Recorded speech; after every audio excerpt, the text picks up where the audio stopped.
xildhibaankii Jando hore u shaaciyay in uu yahay murashax u taagan jagada madaxweyne ee xisbiga kulmiye isla markaana bariyay ugu dambeysay dhaliilo xoogan hawada u marinayay gudoomiyaha xisbiga kulmiye Mujaahid Muuse Biixi Cabdi ayaa waxa uu saaka mar qulays ka xaadiriyay xarunta dhexe ee xisbiga kulmiye isagoo sheegay inuu kala hadlay mas'uuliyiinta ugu sarsareeyay ee xisbiga kulmiye khilaafka baan ee xadeeyay xisbiga kulmiye isla markaana uu soo jeediyay talooyin iyo waanooyin dhaxalgal u noqon kara xisbiga kulmiye oo maalmihii ugu dambeysay uu kala qaybiyay khilaaf baani xildhibaankii Jando amuurahani ka hadlaya waxa hadaladiisii kamid ahaa sida tan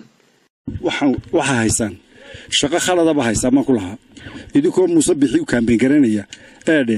ayaa maxaan ku dhahay hadda dhexdhexaad iska dhigaysaa oo leedin xusbiga aan ka shaqeynaa kaadbaan leedin mugti marka intaas lagu tagay wararka sheegaya inaad dinacan u soo gooday no ragbar ya ma qaadan ya mabdaygu halkiisi weeyii ma ka qaatan marka talada waxay dhahan wada hadlayna bay dhahan waxa ku yiri dhexdhexaad ma tiidin ma fahamtid xusbiga haynaga xumaynina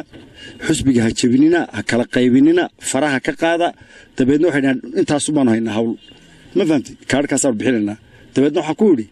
idinku Muuse u kaambeyn garanay xaflad kasto oo maxaa ku dhahay lagu taageeray Muuse jooga oo aan xafladayda iman oo aan Maxamed Biixi Yoonis aan xafladiisa iman oo Cabdicasiis Samaalaani iman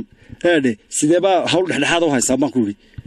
si kastaba ha ahaatee xildhibaankii Jando ayaa ka mid ah murashaxiinta saluugsan habka wax loo maamulayo ee xisbiga kulmiye shirweynaha la filayo in lagu doorto murashaxa madaxweyne ee xisbiga kulmiye oo bisha November ee dabayaaqada sanadkani ka dhici doona magaalada Hargeysa. Ali Cabdikariin Xaaji, shabakada caalamiga Hilaal News, magaalada Hargeysa.